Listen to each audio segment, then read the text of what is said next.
Today we're going to have a discussion on COVID-19 and the impact that it's having on the fire service and the impact that it's having on our country and worldwide. We are recording this video, and the recording will be sent out to everyone who is registered for today's webinar. And there's, I think, over 700 people registered. We will be conducting some polling today, so you'll have an opportunity to ask our panelists some questions and or to respond to some questions that we'll send out to you. And we'll also be in a position where we can ask, where you can ask any questions of our panelists. We'll try to allow some time on that. We are going to try to hold this strictly to 1 hour today in the interest of everyone's time. So if you can be mindful of that. We're really excited and humbled to have this panel here together. Starting is, to my right, looking at my screen anyhow, I have Jim Johnson, first off, who is the president of Pierce Manufacturing, certainly the largest fire apparatus manufacturer in America, and arguably one of the largest companies in America who serves the fire service. And Jim also serves as the executive vice president for Oshkosh Corporation. Next to Jim, we have Brigadier General Bernie Banks. Bernie Banks serves on our Defense Advisory Board. Bernie and I became friends when I went to a leadership program that he taught at West Point probably 10 years ago, where he was a professor. He's a graduate of West Point, where he taught leadership, and he now is the Associate Dean of Leadership at Northwestern Kellogg School of Business. So Bernie, great to have you. And Bernie actually has also served in a capacity advising the U.S. Forest Service, the International Association of Police Chiefs, and a number of other capacities. So he's going to be a great gauge for us, both outside of the fire service. Down below, we have Garry Briese. Garry is our serves on our Darley corporate board of directors. He's probably a stranger to no one in this audience. He was executive director for the International Association of Fire Chiefs for 23 years. He served as a FEMA administrator and director for Region 8 out in the Colorado area. And he currently serves as the executive director for the Colorado Fire Chiefs. So Gary's been probably, in terms of the fire service and the leadership of the fire service, it's almost unmatched here. And if it is going to be matched, it'll be rivaled by the next guest, Bobby Halton, who is he's going to be pumping him up like that, but a man who really needs no introduction. He puts himself in his description. He preferred it to be just an American firefighter, but you probably know him as the editor-in-chief of Fire Engineering Magazine. He also serves as the director of training for the FDIC. And Bobby serves on Darley's Fire Advisory Board. So you guys, thank you all for joining us this afternoon. We know there's a lot going on in your lives. You're all tremendously busy. And if you take this time out to really share your ideas with the industry relative to what we can be doing collectively as a group to take care of our citizens here in America and take care of our fellow firefighters and all the rest, I know we're very interested. So our audience is very interested in learning about that. So, Bobby, I think we'll start with you, sir. Kind of what do you see out there in terms of the fire service? What what is the impact that is taking place now? The paradigm shifts that are perhaps going to come as a result of these changes. Or if you can go a little bit higher, that would even be better. Sorry about that. How's that, gentlemen? Better? Yeah, that's a little better. Thank you. Maybe just talk loudly. Thank you. In my entire career, I've never been accused of not being able to be heard. So Bobby, I'm sorry, we're having a hard time. In general, you're one to laugh. So none of my troops would ever say they had a problem hearing me. But to your point, Paul, I think that there's several lessons.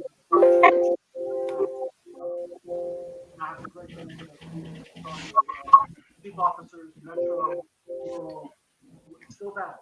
Yeah, still having. I apologize. Why don't you try to figure that out, and we'll start off with Garry. We'll start with Garry, and maybe you can figure that out, Bobby. Okay, Garry, why don't we start with you, sir? Good morning. Good morning to all the attendees on the call. Paul, thank you, and my colleague panelists for talking about this important subject. As we always do, the fire service finds ways to adapt, overcome, improvise, and move forward. We've done that in this case. We've demystified COVID-19 from our perspective, at least as much as possible. We understand what protective measures can be utilized to protect ourselves and protect our colleagues, and we're working on that. We're finding what is called in the military a new battle rhythm. How we're going to handle this new threat, the magnitude of this threat on a daily, ongoing basis. We've adjusted our responses. We're finding there are interesting things happening. For instance, overall call volume generally is down across the United States between 15 and 25%. Severity of calls are down. That's reflective of our populations not doing things that they normally do.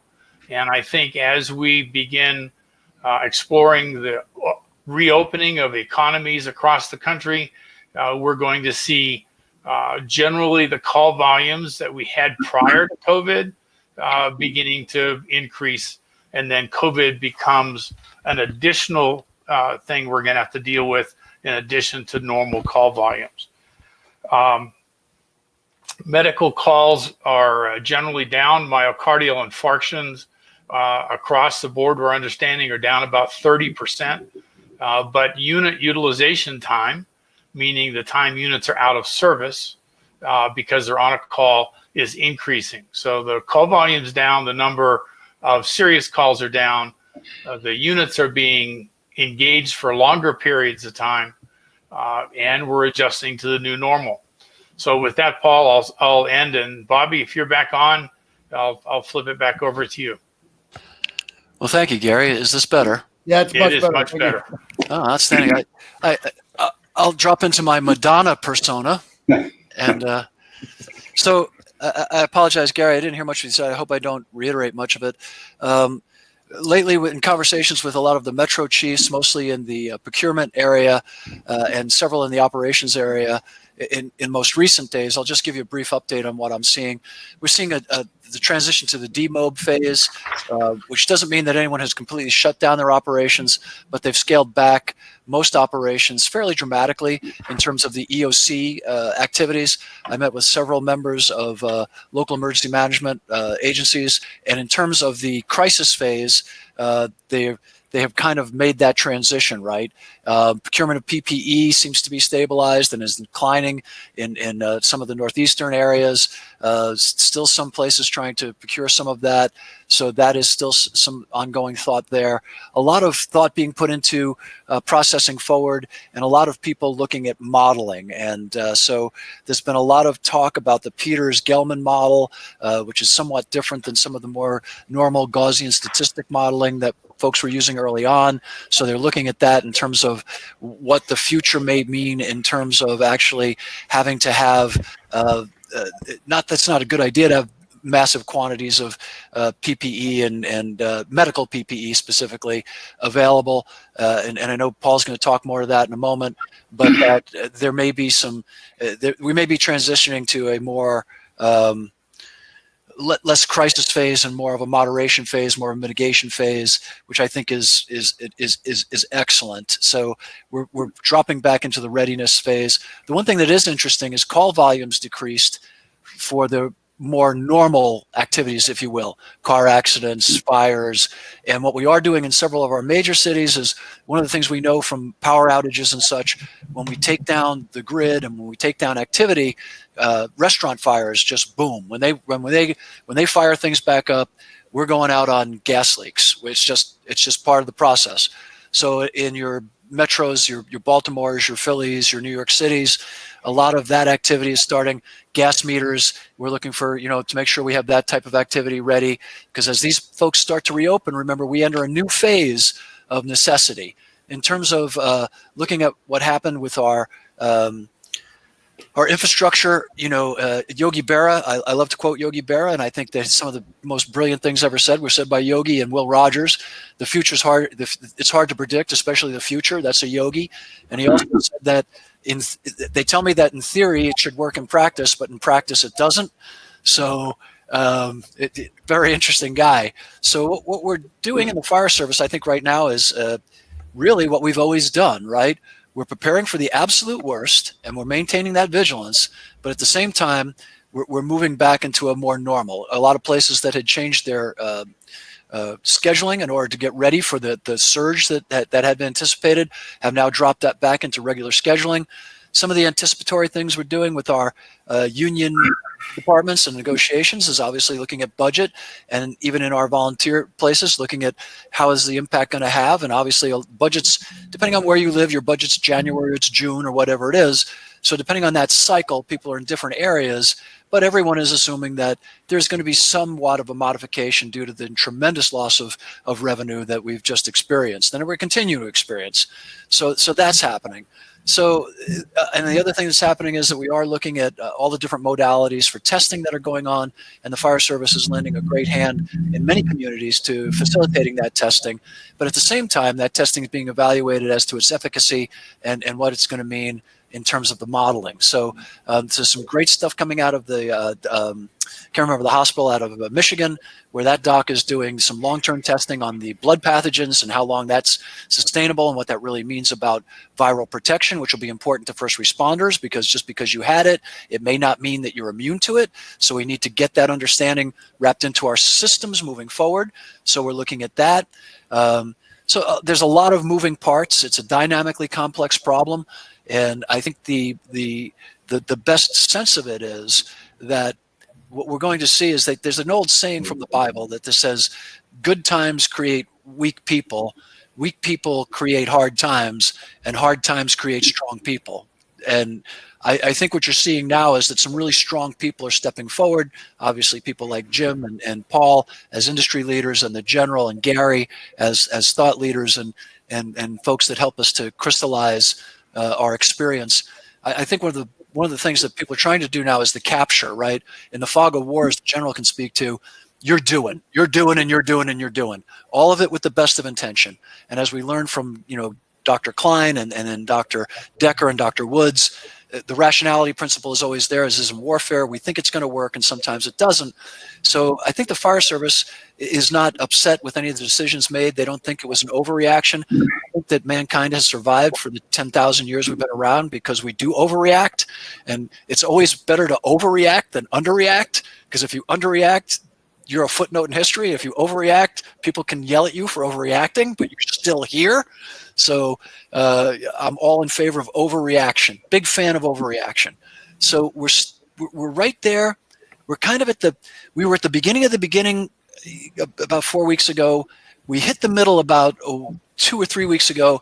And now I think we're moving towards the beginning of the wind down. And at least that's the feeling in the fire service. So okay. I'll pass it over to the good General or to Jim. That's great. Well, I appreciate that. It's interesting, Bobby. And two of the questions that just popped in are relative to budgets, and we'll come back to that in just a little bit. So I appreciate that. So Jim, what are you hearing from your customers, and how is Pierce Manufacturing reacting to the situation? Well, first of all, Paul, thank you for organizing this webinar, and thank you to all the first responders who are tuning in today. We're responding like everybody else. We're adapting. I don't think our role has fundamentally changed. Our role continues to be to provide apparatus to keep firefighters safe and to help keep communities safe. But we are adapting like everybody else. 6 months ago, if you would have told me that, hey, you're not going to have any firefighters that come visit you to inspect trucks. You're not going to have anybody in your building to do drawing reviews. You're not going to have any customers there. We could have said, well, gee whiz, how are we going to keep doing business? Because that's essentially what's happened. But yet, like all of you, our team has adapted. We have found ways. And, necessity is a mother of invention, as they say. Our focus is how do we get better moving forward? I think the primary area that we need to continue to focus on with our dealers and distribution network is increasing our service and parts capability to the marketplace to assure that the vehicles stay in service. So that's our primary focus right now, as well as adapting, like all of you, to these changing conditions. Got it. Well, thanks, Jim. General, how about you? Just more on a macro level, and maybe your insights on how that might impact the fire service and how adaptability is critical for everyone, really. Absolutely. So first, can everybody hear me? Yes. Good. Excellent. So thank you very much for allowing me to be a part of this today. And thank you to all who are on the call and all that you're doing on behalf of society. It truly is important and appreciated by people around the country and around the globe. I'd like to talk about three things primarily. One, understanding the environment. Two, having a framework for helping to think through what leaders are responsible for provisioning. And then three, understanding some behaviors that are associated with effective leadership in these very turbulent times. So first, understanding the environment. We have a framework in the military that's been widely adopted by industry called VUCA. It stands for volatile, uncertain, complex, ambiguous. So volatile, things are changing. We most certainly are experiencing that right now. Uncertain, we can't predict the rate of change. We can't predict when things will get better. You see that models are continuing to evolve, but uncertainty most certainly exists as to how things are going to play out. Complex, there's never just one thing influencing what is transpiring. So for example, when we take a look at how budgets might be impacted, you might have a fundamental realtering of how cities provision services going forward as a result of this. So while one person is looking at budget, others are looking at how do things actually lace together in order to provide services on behalf of a community. And then finally is ambiguity. Even when you think you have lots of data to make a good decision, you have the prospect for potentially getting it wrong. So there are organizations that are making bets right now based on what they think is going to transpire, but those bets might not pay off. So one of the things we know to be true is that can be paralyzing to many. So they'll hold back, saying we don't want to make the wrong call. And holding back can actually create even greater harm. So another way of looking at this comes out of the Institute for the Future. A gentleman by the name of Bob Johansen said that VUCA environments actually constitute an opportunity for organizations if they go about things in a very informed way. And he called it VUCA Prime. And he said, instead of volatility, you have an opportunity for vision. So what do the respective fire services want to embody going forward and why? So clarity of vision, and leaders are responsible for creating that clarity. Understanding, helping people to quickly understand what is transpiring around us, making sense of the chaos. Finally, distilling clarity. Given our understanding, here's what we're committed to doing going forward. And then the last piece is agility, moving quickly to implement proposed solutions. So right now, everybody's been presented with turmoil, but they've also been presented with an opportunity to create greater clarity around what they are committed to pursuing going forward on behalf of their stakeholders. A framework was recently put forward by some partners at McKinsey, the consulting firm, and it said that 5 R's are really important as we go through this whole thing and emerge on the other side. First is resolve. You have to have a commitment to doing that which is necessary to navigate the turmoil. Accompanying that is resilience. You're going to have to remain committed as you work through this turbulence. And then the last piece for that is return. There will be a return to some semblance of normalcy, but there will be a new normal. Those who are simply trying to go back to the way things were and hoping that it never happens again are setting themselves up for long-term failure. But there will be a return to some semblance of normalcy. But given that the new normal is going to be different, you have to have a reimagination.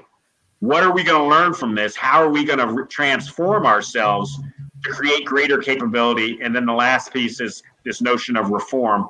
How is the fire service going to have to reform itself as a result of all this? That Bernie, that's so awesome. And Simon Sinek had a video out that's kind of gone viral where he was talking to his employees, and he said, look, the question isn't how do we get back to where we were pre-COVID crisis. It's how do we reinvent ourselves as an organization, whether it's a business or a fire department, to operate under this new normal. And I think you nailed it on the head. And Bobby, I love your approach of being conservative. Look, if we overreact or plan for worst case scenarios and are able to flatten the curve and do all the other things that we're doing, that's perfect. So with that as kind of a segue to the next one, and I think I'll look to you first, Bobby. And a lot of our listeners today are either fire equipment manufacturers or distributors for different fire equipment manufacturers, as well as fire departments. So for all of those organizations, how do you see them pivoting to respond to the new needs of the fire service. I know, Friday, for example, you went down, I think, to Tulsa, Oklahoma to check out some disinfection equipment. There's lots of talk these days. I just talked to Ken Burris 15 minutes before this call about a UV opportunity. And, we were talking about clean cabs and all just, 6 weeks ago were the craze. And now it's, how do we protect our firefighters and ourselves who are operating in these crazy environments? So Bobby, how would you think that we as manufacturers and we as equipment distributors in departments should be pivoting to operate under this new normal? We'll go to you first. Cannot hear you. Cannot hear you. I had muted myself, which my children will never believe. Okay. So I had the great opportunity to visit with the Tulsa Fire Department. They asked me to come down, as Paul mentioned. And what they had done was they had brought in a young man who is a Tulsa firefighter, but a poultry farmer. I called him a chicken farmer. He corrected me. It's poultry. That's why it's called poultry fillet. But anyway, they create a chemical which they use, and I've got the sheet here so I don't mess up the name.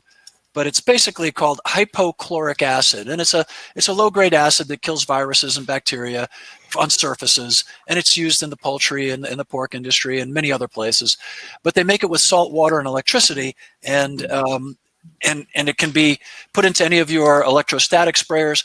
But basically, what they had done with their brand new Pierce, I said Pierce fire engine, which they have several of, beautiful engines, which all have a air tool port right under the driver's door. They basically went to Home Depot and bought some hose, and they bought paint sprayers. And what they're doing with it is they put 100-foot cords on there, and those brand new, beautiful Pierce fire engines were able then to go into the stations. And with these cords, they're deconning all their apparatus. They're deconning their day rooms. They're deconning with this basically homemade disinfectant, which is used in the industry. Now, the Tulsa Fire Department, to their credit, and allow me to say this, are producing about 100,000 gallons a week, and they're giving it away to anyone who wants to come and pick it up and use it. And it only has the downside of this product is it has a shelf life of about 90 days. And then it's just basically water. But you can mop your floors with it. You can put it in, you can use it anywhere. It's basically, safe to use in the right concentrations, and obviously they're putting it out in the right concentrations. So that's an insight into one of the things going forward, right? And it dovetails on much of the stuff that, all the great manufacturers have been working on, whether it's Pierce or whether it's Darley or anyone else, is that we, and all the E1 and Rev, and I don't want to leave anybody out, and, please, if I've left you out, it's not intentional. I love all of you. And but the point is that having that capability to have a air gun, an air tool, don't just think about the tool, think about actually deconning the apparatus, deconning the firefighters, being able to utilize it for other purposes. When we talked about, for years it was clean cab, was all based upon the products of combustion and cancer. Well, there's other reasons, right? And we have to remember too that those products of combustions also lead to things like autoimmune disease, not just cancer. So there's a broader spectrum to think about as a manufacturer, air supply lines so people can stay on air in any environment, the pump operator and things like that, which I know we're incorporating in all those apparatus. And the other thing to think about is how much bandwidth can your corporation and your board give to the folks who've already committed to purchases or maybe have made purchases who now may be feeling a huge pinch, right? And so, that's going to require the financial people to sit down and say, how can we help these people maintain their purchases and purchase into the future with this huge deficit that they're going to have in the system. And that might mean amortizing things out a little further. It might mean maybe making slight modifications or scaling things back or letting it go longer or however you make that work, right? And I think Jim was spot on too. Maintaining what fleet is already out there is going to become critical because people are going to want to hold on to things longer. And so we're going to be needing to look at that in terms of all of our consumables, whether it's apparatus or PPE or anything else. So we're going to be taking things out another step. But I think one of the things you're seeing in the short term too is that the EOC buying phenomena is slowly going away, and we're going to be going back into the standard purchasing. But that standard purchasing is going to be modified, and it's going to be shifted slightly. And I think there's going to be some new priorities. Obviously, how clean is clean, right? And there are some great studies out there by the guys in Broward County, by the New York City Fire Department, in cleaning apparatus and what techniques they use. And although it appears clean, it doesn't mean that it is, especially in terms of bacteria and mold and viruses. So that's something that we're going to be thinking about. Also, our PPE, we've talked about it for years, PFOAs and PFOSs and thermal protection, all of that. Well, that's being evaluated simultaneously, and all of that is a good thing. So your battle rattle, as the general can relate to, should really only be worn in battle. Right? We shouldn't be wearing PPE to medical calls. We shouldn't be wearing structural PPE, because it's cold outside. You only put your plates on when you're going outside the wire. You should only have your battle rattle on when you're going to a structure fire. We're going to be learning those lessons because the deconning process or the cleaning process takes a toll on the gear. Plus, we know that the gear sheds a certain amount of PFOAs and PFOSs. So things like that are going to become more and more paramount, and we're going to learn from all of those things. But the capability of a pump system delivery system or cleaning of an apparatus is going to be first and foremost in our thoughts going forward, and how clean is clean. And also, what are we bringing back into the station? If we know now that we have to take our shoes off and decon our shoes because of COVID and other things, should we be taking that same precaution? And maybe we'll get to be like, I have a daughter who's Chinese. My daughter-in-law is Chinese, and she never wears shoes in the house. And I always gave her a hard time about it. Well, not anymore. So we're all learning, and I think it's funny. I think that we constantly evolve in the American Fire Service. People always laugh. They say there's two things every firefighter hates: change and the way things are. But that's not really true. We're the most adaptable, malleable, and the most energetic people, much like the military folks, and we're always trying to get better at what we do. And so although we complain about every single aspect of the job and all of our bosses and all of that, nobody leaves for a very good reason. We're all extremely dedicated to helping other people. And if we can do things that make us less prone to contamination, bring contamination there, we're going to do it. And to the general's point, and to quote James Hornfisher, never underestimate the courage and resolve of America when her back is against the wall. And our back's against the wall right now. And I think that if you look around, there are some people who are running around with their hair on fire, but it's not the American Fire Service. The American Fire Service, in crisis, we get calmer. When the crisis is over, we'll go crazy. But during the crisis, we chill. And we are chilled right now, and we're doing what needs to be done. We're trying to follow the best advice as it changes from day to day. But I think going forward, the things we're going to see is a greater emphasis on how to clean apparatus, a greater emphasis on clean cab, a greater emphasis on the storage, maintenance, and protection of PPE, a greater emphasis on purchasing, not just in time. And I get lean manufacturing, but we're not that industry. We need to have a backup supply, much like the military. No admiral loads the ship with just enough ammo for the first round. No soldier goes, my gun is full, I'm good. No, that's why they have ammo belts and ammo cans. So we're going to start to stockpile a little more stuff, and that's good.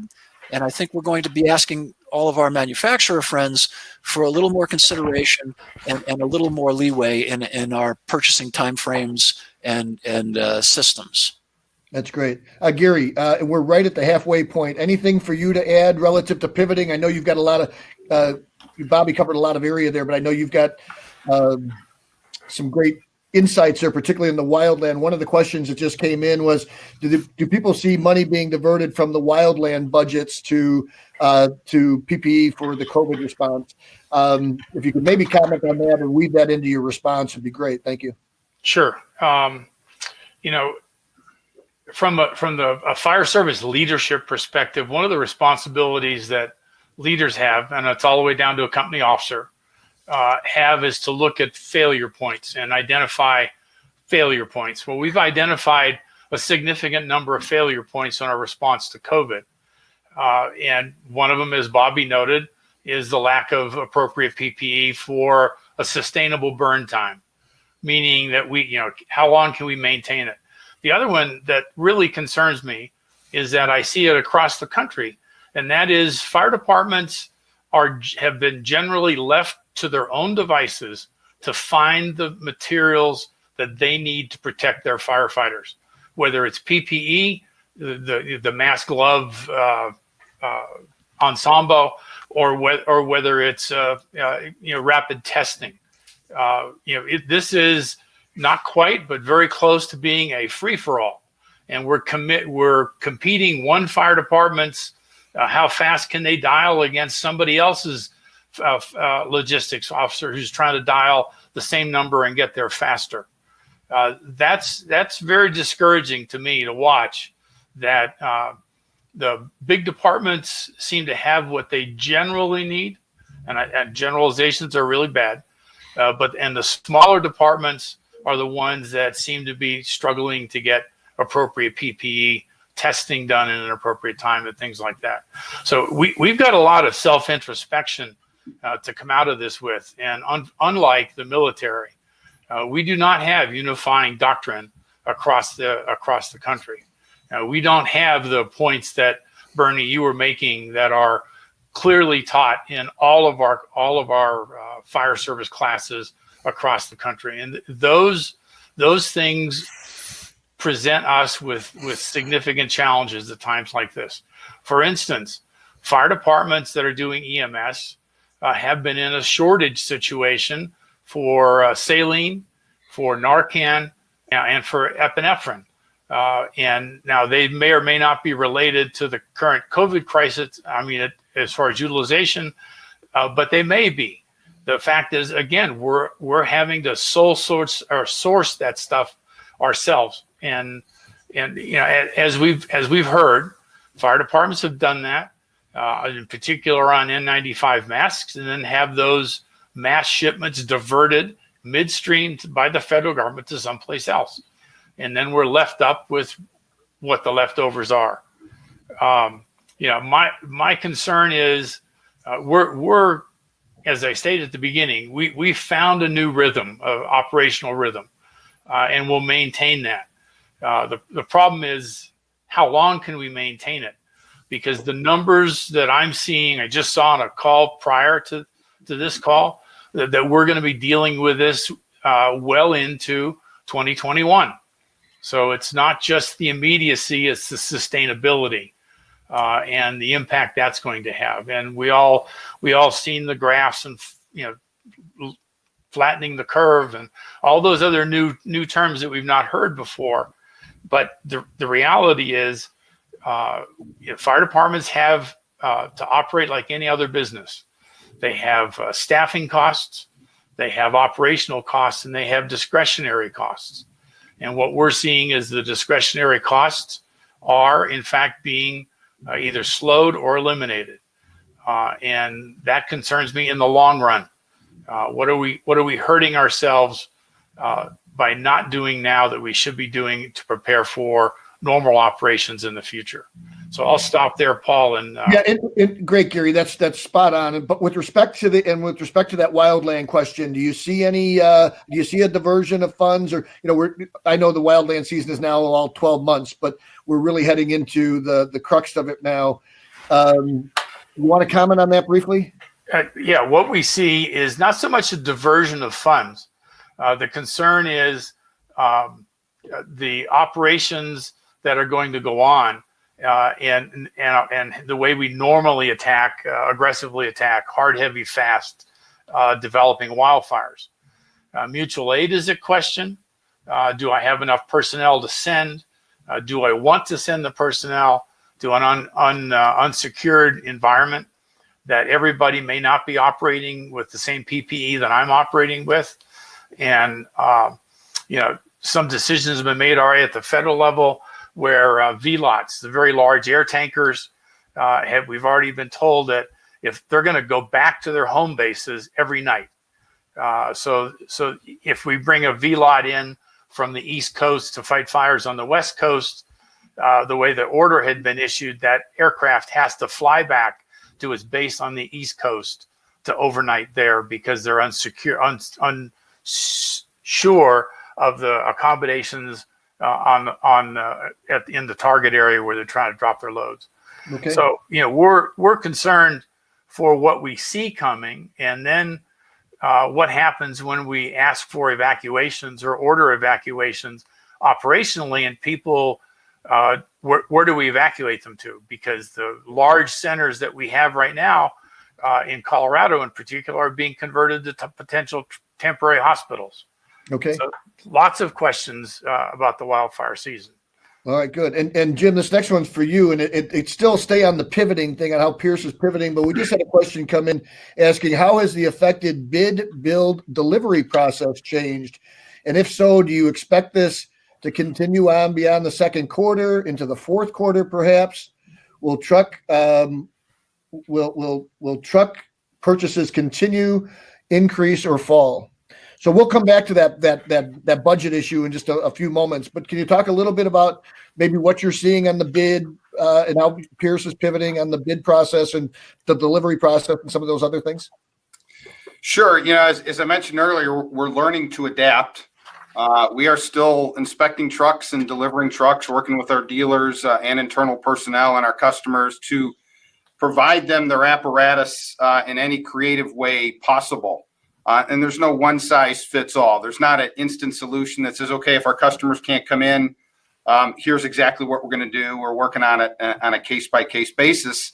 But frankly, I think it's making us a better company long term. And historically, I think all of us do it, and probably in the military as well. We create these sort of self-imposed barriers and guidelines that we assume can never move. And then we get into a crisis and we realize, oh, really, we didn't need all of these policies and procedures that perhaps we had in place. So we are learning through this to become a better, more nimble company to better support and serve our customers. In terms of what's going to happen in the marketplace, I would defer to those who are our customers to tell us. Okay. July is the budget season, so we might know more at that point than we do right now. I still think there's a lot of uncertainty in the marketplace. That's great, Jim. And we'll come back to that in just a little bit. General Banks, you and I had a great discussion over this past weekend relative to how business people need to pivot. Can you talk a little bit maybe about what you felt salespeople need to be doing in this marketplace to make this, jump that Jim talked about on, changing these barriers? I was just talking to a salesman the other day. Well, I do everything face to face. Well, so you gotta learn how to change that real quickly. Can you talk to that a bit, please? Absolutely. So one of the things we're seeing in industry is that this is accelerating the process of digital transformation. And so for salespeople that haven't embraced digital tools as part of their sales process, now is absolutely the time to get on top of that. Prime example, I'm on the bank of a federally chartered and nationally regulated organization. And so prior to this, virtual house closing. So if you're going to sign the documents to finalize your mortgage and take ownership of property, it was, hey, that has to be done in person. We've been advocating for the ability to do virtual closings for ever. As soon as this hit and people didn't want to stop the train on the residential mortgage market, things happened and now you can do virtual closings. It's a prime example of the environment has created a catalyst for accelerating things that were already in the offing, but now people are like, hey, we have no choice. We can no longer drag our feet. And so you have to look at what are those digital tools that relate to the sales process that you might have been holding at bay that now you need to get on board with and accelerate your adoption of. That's just awesome. You're right on. I want to shift now to a little bit to the budget question, and a lot of we're getting a lot of questions in on it. But Fire Chief Garry Ludwig, who is the president and chairman of the board for the International Association of Fire Chiefs, on April 13th submitted a letter to the president and to Congress asking for $10 billion, $5 billion of that to go to the AFG grant, the Assistance to Firefighter grant, and $5 billion to go to the SAFER grant. Jim will talk a little bit about the $10 billion that went recently to airports and the positive impact that that's having. The CDC just announced, and we'll send this information out when we send out the video. The CDC just announced a $570 million grant program available for PPE for first responders to apply for. That grant is going to close on May 3rd. The Department of Justice just announced a grant program for $580 million for PPE and related equipment for first responders, primarily firefighters and other first responders. That grant process closes on May 29th. So there's a lot of money. We as a small business have opportunities through the PPP, the Payment Protection Program, or Payroll Protection Program, and other things. There's a lot of opportunities out there for funding, and I just heard today the new CARES Act, new funding that went through included, I think it was 500 billion for hospitals. I might have that number wrong, but it's a large amount for hospitals. I heard it just as I was getting onto this call, and I didn't catch it all. So, I mean, is that going to be enough, do you think? And one of the polling questions we're sending out now is, what do you see the impact being on your fire department? And we're asking there, what do you see it on being, both a short term and a long term? So, Garry, I think we'll go to you first as the executive director of the Colorado Fire Chiefs. You're certainly in tune. You allowed me to sit in on a meeting of the Colorado Chiefs last week where this was the main topic of discussion, as well as getting this PPE and some of the other things that we discussed. But can you talk a little bit to what you see as the budget impact, potential budget impact, and maybe take it from a worst case scenario standpoint to Bobby's point that, look, it's good to prepare for maybe a worst case scenario. And look, and just like we flattened the curve and we're even under, according to President Trump, we're under our best case scenario in terms of the number of positive cases and the number of deaths so far, which is still a tragedy. But hey, so if you could take it with that kind of in mind anyhow, or take it away, please, Garry. Sure. The monies that the IFC has asked for and the other monies are specific, grant programs and are not operational budget issues. The challenges that the fire service is going to have over the next 2 years is cash. It is all about cash. As Bobby, you and I talked recently. Most fire departments, we just asked this question of 60 departments on Monday. Most fire departments that are fire protection districts, as opposed to municipals, have 6 months or less operating reserve to keep the department functional in times of zero revenue. Now, municipal departments are primarily funded with sales tax. Fire protection districts are funded, at least generally, with property tax. The sales tax is an immediate impact. Here where I live in Castle Rock, the biggest generator is the outlet stores of single source, and they've been closed for more than a month. That has an immediate impact on not only the revenue from the city to the city through taxes, but then all the other things. So the fire service is put in a situation of being reactive to things that we have no control over. FEMA has just announced that if the states have declarations, disaster declarations, then the public assistance funds are available to support local jurisdictions.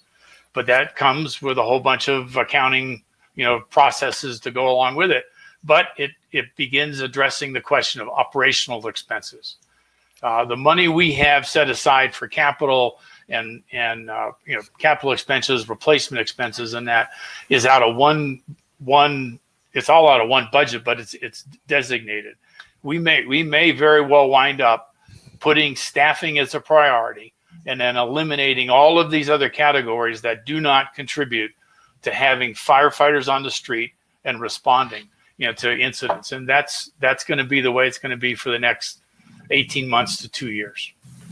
And Garry, you're getting a question in here for you specifically. How about the impact on volunteer departments who don't have either real estate or sales tax revenue? The traditional volunteer fire department, which is very likely a 501c3 nonprofit organization. They are also available for eligibility for the FEMA public assistance grants. But as you'd expect, the departments of that size generally have less resources to do all the complexities of the grant application process. So the FEMA money and the are all nice, and I would never say turn it down. But at the same time, it's going to be a lengthy process and does not provide operational cash into the department. It either provides staffing or equipment, but not the operational cash. Okay. All right. Okay. Bobby, how about you next, please? Yeah, and as a member of a very rural fire department, completely volunteer fire department, which is a 501c3 and a customer of both Pierce and Darley, we we do budget long term. So we'll be in great shape for fiscal year 2021. Actually, it's 2022 where we're worried about that because our fiscal year ends in June.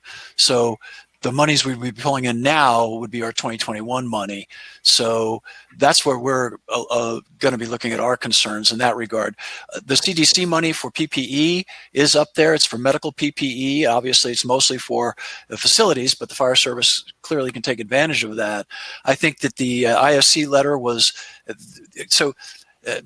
There's always the battle between extremistan and mediocristan, right? And so, you know, and that's the people that live in the thin tails and the people that live in the fat tails.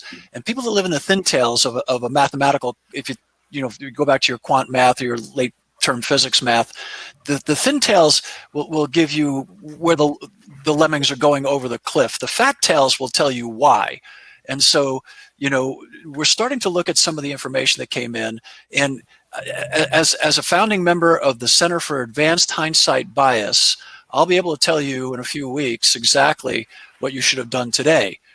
But so that being said, best case scenario that we're looking at with some of the early data coming in, and I put a lot of faith in this, the Stanford study and the people from USC who are doing the random sampling, is that the proclivity of this particular virus is far greater than we ever imagined. Somewhere between 40 and 85% of the population already has it and doesn't know it, or had it in such a minor case of it that it didn't prop to their awareness.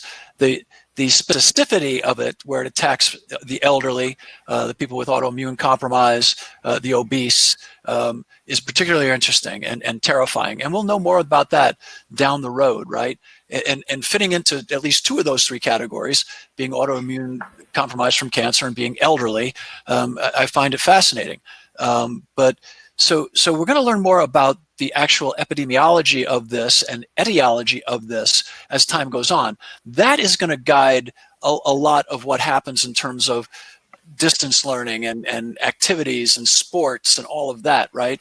And so I fully believe that it's all about good data, and everyone agrees that we had no good data in the beginning. So we had to go to extremistan, which was good because that's where fat tails are. So I was happy with that. My fear is that we go back to thin tails, where we forget that the next fat tail is around the corner, and they're far more prevalent. This was not a black swan.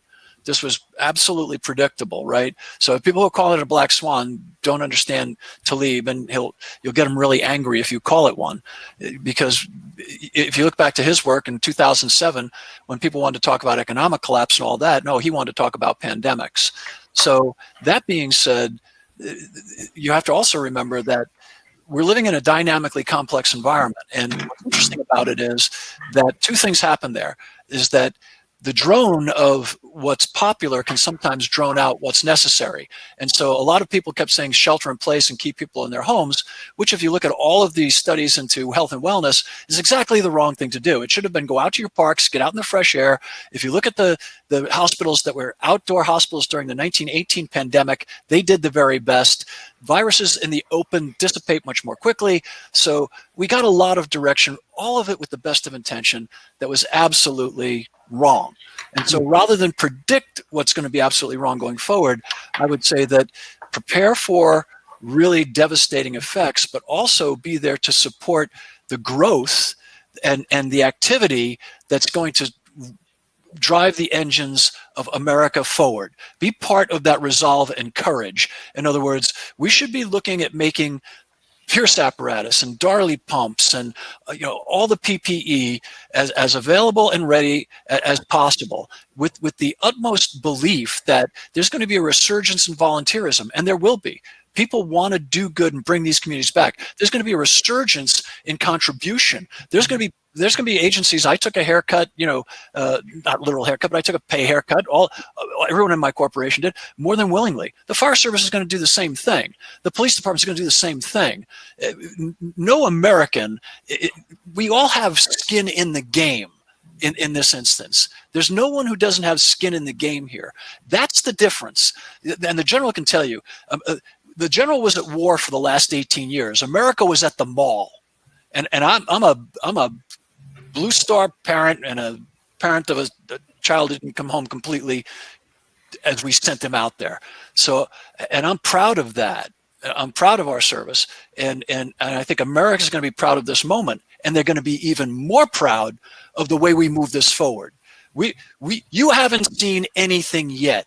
And so, yeah, it may be tough, and yeah, it might be different, and it may be a little more difficult. But as soon as we wrap our hands around the actual parameters of this particular disease, which targets some of the people we love the most, obviously you guys being the oldest guy here, obviously, if I polled the group, right? So I'm just saying, it targets the people we love the most. And one of the things that, if I could wax poetic for one more moment, and I apologize, but the collected wisdom of our ancestors is sometimes thrown out in this modern presentism. And that's tragic, because if we look at the wisdom of our ancestors, this is nothing to fear. It's something, you don't fear this. You recognize the threat and you address it, but you don't fear it. And we are not going to fear this any longer, because now we understand it. Fear stems from the unknown. And as we start to know more about it, there's much less fear. And now we have the chance, because in 1918 and during the 1930s, we were not as dynamically complex as we were today, as the general was talking about.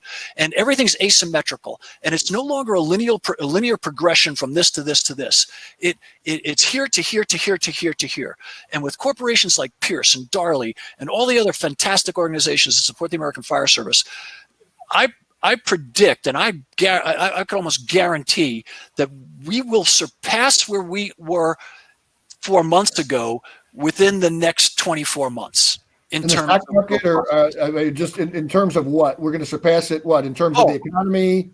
In terms of the economy, in terms of the amount of people volunteering, in terms of the amount of services we provide, because we have discovered a whole new realm of opportunity through the American Fire Service to serve our communities, and we are not going to miss that opportunity. That's absolutely. And we've got the resilience of the American people. And I heard someone recently say, look, it shouldn't be feared, but it should be respected. And the coronavirus. And that really resonated with me. The other thing that resonated too, Bobby, I think back to 20 years ago at 9/11, thinking with my kids sitting down and saying, hey, geez, life as we know it is kind of over, not knowing if you could go take our little kids down to the park and now, hey, we're pretty much back to normal. So yeah, we will get over this as there's vaccines and all the other things that you talked about. Jim, we're going to switch to you next. I'm getting a lot of questions relative to clean cabs, disinfection. Are we as manufacturers making that move, adjusting our apparatus? And I know this is, new here, but taking a look at an extension of clean cabs for disinfection and other things along that line. We absolutely are, Paul, and I know you're running short on time, and we are doing that. And I think most importantly, we're doing it by listening to our customers, listening to our distributors, and how we can best serve them economically with a solution that works. By the way, Bobby, I really appreciate your comments. It reminds me of something my mom used to teach me, which is today's accomplishments are yesterday's impossibilities. And your comments are inspiring, and I think they're really spot on in what this webinar needed. Thanks, Bobby. That's great, Jim. Thanks. General, we'll go to you, sir. Any comments, anything to add there on the economy in general, or what you? Yeah, I most certainly believe that everything Bobby cited has the potential to transpire. But we also have the potential to lull ourselves into complacency. And we already see those who are attempting to do that as they push back on behaving in a disciplined way. It is not automatic that we will learn from what is transpiring. The enlightened ones will, but many will not.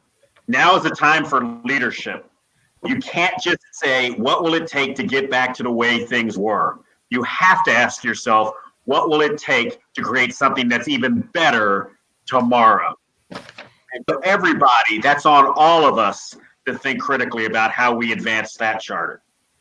That's awesome, Bernie. We had a town hall meeting via Zoom for roughly, several hundred employees on it Saturday morning.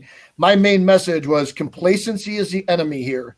If anybody thinks, if I hear anybody say they're bored during this time, particularly as we're, responding to first responders and really, meeting those needs busier than ever. I will also challenge Bobby and Gary a little bit on the Black Swan event. And if you look up the definition, I had it in our Darley Times that, called it a Black Swan event was actually the name of my article in there. And if you look up the definition of a Black Swan event, though, if you look up the definition, Bobby, you'll see that Black Swan events are partially characterized by people stepping back after the event and saying, oh my gosh, of course that was there. How did we not pick up on that? So that is one of the characteristics of a Black Swan. I had asked, Gary's been on that. I'd asked him not to bring it up during the session. I should have said that to you too. But look, regardless, it's how the fire service is reacting to it and how we as a business are reacting to it is marvelous. And I know that we as, we're going to come back stronger as a country and a world. And we've seen this time and time again.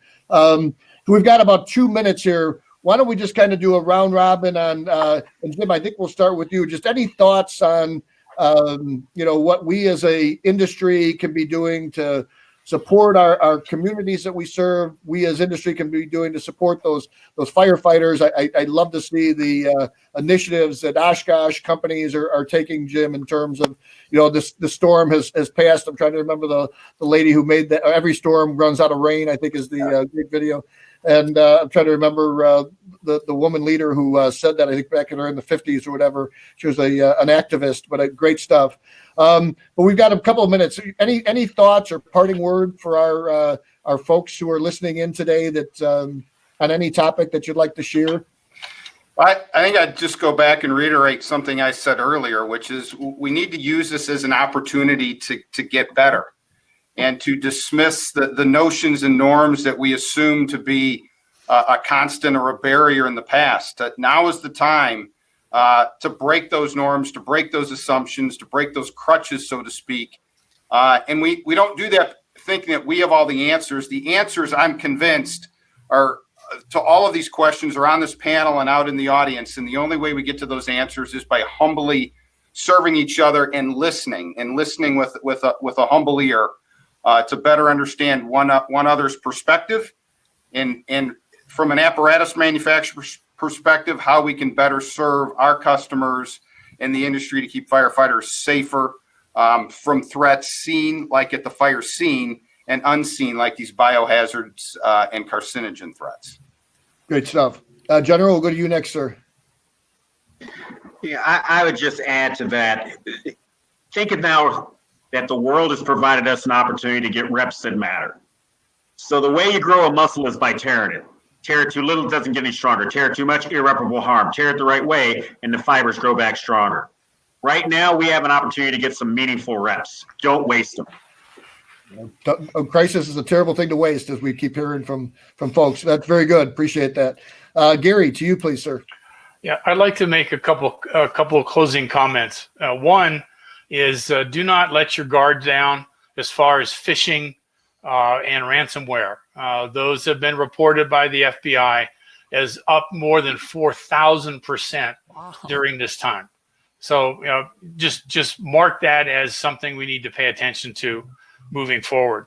The other unresolved issue that we have across the country generally is how we're going to treat COVID exposure, COVID diagnosis with our workers' comp systems. Many states are working through that now. That is a long-term, generally a long-term problem and a long-term fix. But in order to provide mental stability and health to our firefighters and our firefighters' families, they have to know that if they're diagnosed with COVID-19, that they're covered under the workers' comp in the state.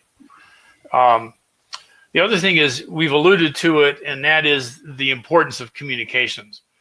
We find many fire departments communicating vigorously with their communities now. This is when that we take the public support that we enjoy year-round and public approval in the high 80%, and translate it into our ability to communicate issues directly and frankly to the communities we serve. And that includes our firefighters. Unfortunately, I'm disappointed with some fire departments that are not engaging their firefighters in developing solutions and methodologies as to how our fire department is going to respond in this case. This is the time to engage firefighters in communications and engage firefighters in helping set the work rules and work procedures that will allow them to feel comfortable and secure as they deal with this unknown aspects of COVID-19. And, you know, I think, like everybody's reflected, crisis, out of crisis comes opportunity. The question is, are we going to use the opportunity to grow, or are we going to use the opportunity to go back to what we were? This, I think, is it a defining moment? I don't know if it's a defining moment, but it is clearly a defining opportunity, and it's up to us to decide what we're going to do with it. Thank you very much. That's awesome, Gary. And it's interesting, you know, the symbol for crisis in Chinese is the same as the symbol for opportunity. So crisis and opportunity, maybe not the best metaphor right now, but the other I would tag on too with your cyber, and that is a lot of business people are talking about being very mindful of the number of lawsuits that are coming out of there. There's just some interesting articles here in Chicago about how they're already all brewing on employees who felt they had an obligation to go to work, perhaps, became COVID positive at work and those type of things. So being mindful of that as well. Bobby, we'll close out with you and take your time. We're a couple minutes over, but everybody loves to hear Bobby Halton. So you take your time and bring us home. So I'll just kind of be an ombudsman here for a moment. There's an old school word, but so anyway, a black swan by its very nature is a black swan, and no one's ever seen one, which is why it's called a black swan. Pandemics are predictable, and many people have been warning it.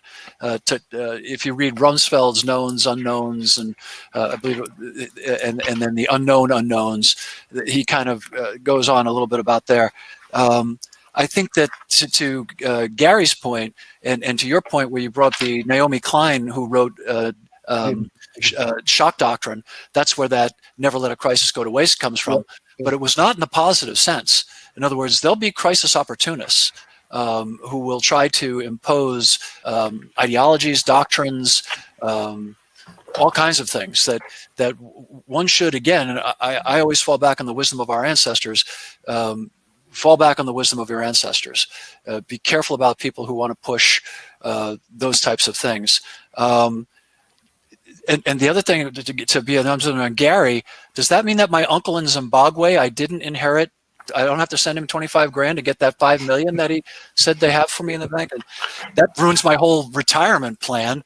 And then just to close it out with a thought, the American Fire Service is predicated on service to others, and service to others, we have skin in the game because it gives us purpose and meaning. Dr. Frankl, when he was imprisoned in Auschwitz and several other prison camps, discovered the meaning of life, and it had nothing to do with being a physician. It had nothing to do with money or material possessions, much of which are in jeopardy for people right now, but it had everything to do with being able to do something for his fellow man.